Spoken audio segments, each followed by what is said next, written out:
दशकों से लटकी हुई समस्याओं को सुलझाकर आगे बढ़ता है।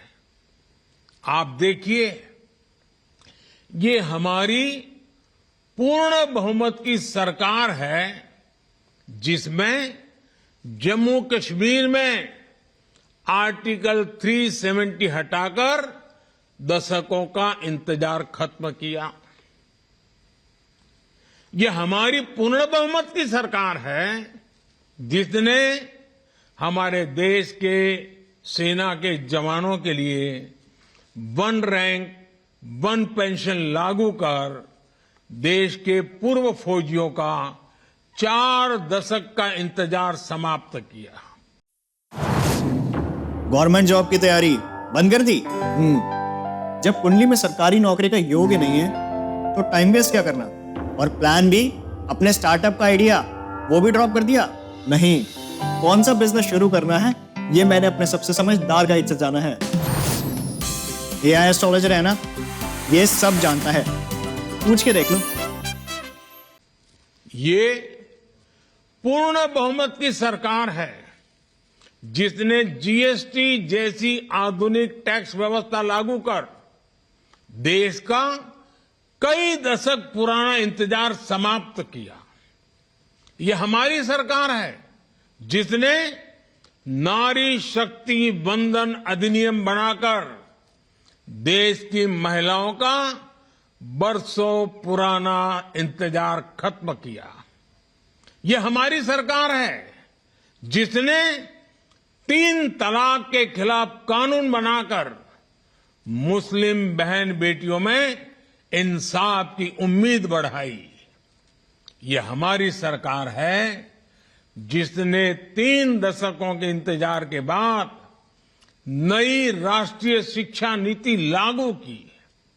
यह हमारी सरकार है जिसने एससी, एसटी, ओबीसी का हित सुरक्षित रखते हुए भी गरीब युवाओं को 10% आरक्षण का प्रावधान किया। और ये हमारी सरकार है जिसको अयोध्या में रामलला के विग्रह की प्राण प्रतिष्ठा का साक्षी होने का अवसर मिला है। जब देश में पूर्ण बहुमत की सरकार होती है तो नीति में, निर्णयों में स्पष्टता होती है।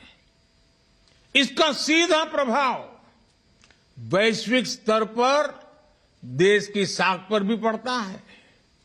और साथियों, मैं बताता हूं, मैं जब दुनिया के बड़े बड़े दिग्गजों को मिलता हूं ना, बड़े बड़े नेताओं को मिलता हूं ना, दुनिया के कोई भी बड़े देश हो, जब मैं उनसे हाथ मिलाता हूं ना, तो अकेला मोदी हाथ नहीं मिलाता है। 140 करोड़ देशवासी मेरे साथ खड़े होते हैं। और ये दुनिया को प्रभावित करता है। ये ताकत होती है पूर्ण बहुमत वाली सरकार की। आज दुनिया में भारत की साख एक नई ऊंचाई पर है। आज भारत के पासपोर्ट को बड़े गर्व के साथ दुनिया में देखा जाता है। और ये युवाओं के लिए बहुत बड़ी अपॉर्चुनिटी है। इस वजह से बीते वर्षों में भारत में रिकॉर्ड एफडीआई आया है। भारत का विदेशी मुद्रा भंडार भी आज रिकॉर्ड स्तर पर है।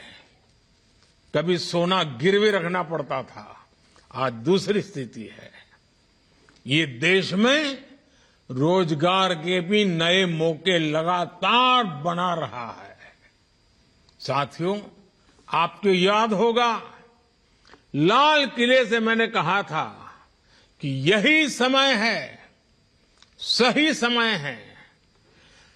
10-12 साल पहले भारत में जिस तरह की परिस्थितियां थी, उन्होंने देश के युवाओं का भविष्य अंधकारमय बना दिया था। उस समय आप में से बहुत सारे लोग कोई 8 साल का होगा, कोई 10 साल का होगा, कोई 12 साल का होगा। हो सकता है उस समय की सारी स्थितियां आपको पता भी ना हो। आज स्थितियां बदली है।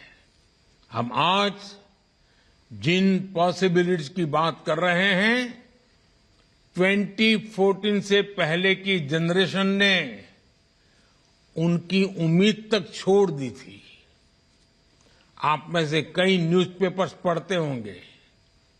आज हर दिन नई खबर आती है कि देश ने इस सेक्टर में ये बड़ी उपलब्धि हासिल की।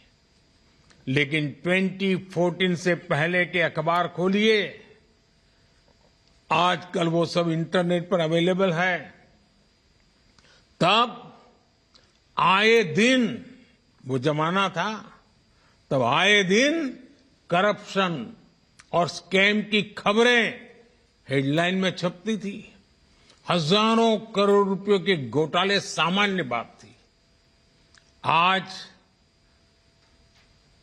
उस समय आए दिन देश के नौजवान सड़कों पर उस समय की सरकार के खिलाफ प्रदर्शन करते थे। मुझे संतोष है कि हम उस अंधकारमय स्थिति से देश को बाहर निकाल पाए हैं। आज करप्शन की नहीं, क्रेडिबिलिटी की बात होती है। आज स्कैम की नहीं, सक्सेस स्टोरीज की बात होती है। तब भारत फ्रेजाइल 5 में था। दुनिया सोचती थी कि भारत खुद भी डूबेगा और हमें भी ले डूबेगा। आज भारत 5वीं बड़ी अर्थव्यवस्था है और दुनिया सोचती है कि भारत के विकास से उसका भी विकास होगा।